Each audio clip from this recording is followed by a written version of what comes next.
Salam anti korupsi. Sudah lama kita tidak membahas korupsi di channel YouTube ini. Mohon maaf karena saya banyak kegiatan terkait dengan upaya-upaya pencegahan korupsi dan narasumber terkait dengan isu-isu anti korupsi.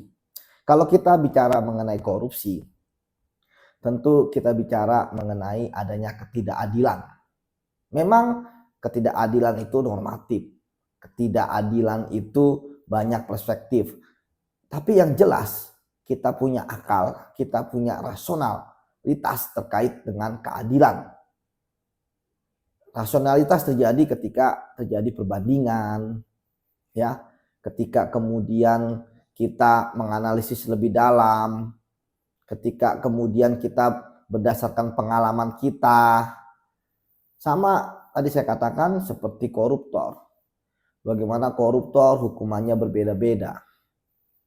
Tidak ada istilahnya hal yang pakem, ya. Memang ada alasan, setiap kasus berbeda. Bahkan ketika dalam kasus kerugian keuangan negara misalnya ada semacam pedoman lah dari Mahkamah Agung terkait hukuman-hukuman para koruptor, namun ya sekali lagi kan itu hanya edaran saja, tetap hakim lah yang menjadi ya penentu dalam setiap persidangan.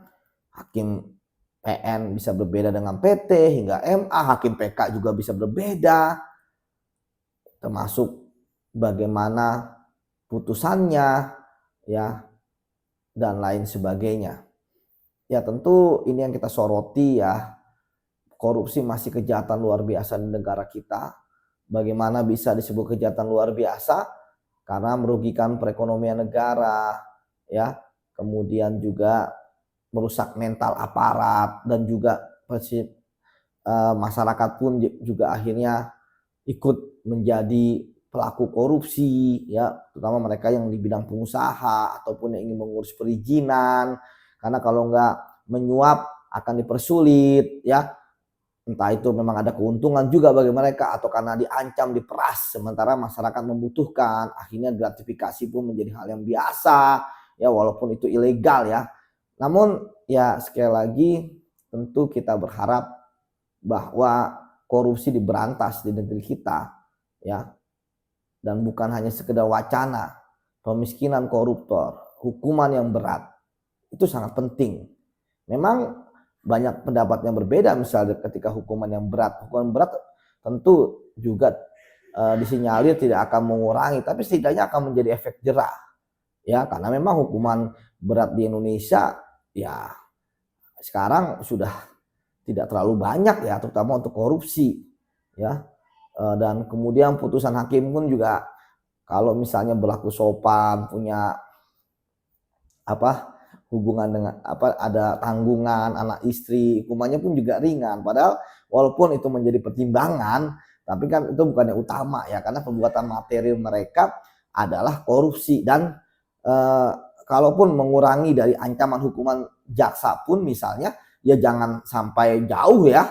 Ya kalau setahun masih wajar lah, atau beda 2 tahun lah, oke lah, jaksa untuk 12 jadi 10. Tapi kalau 12 misalnya menjadi 5 atau 6, wah itu kan sangat berbahaya, ya. Ataupun ketika dikatakan bahwa pelaku korupsi itu bukan pelaku utama, kan sama aja. Undang-undang sudah menjelaskan bahwa mereka yang membantu pun, ya, itu dianggap korupsi.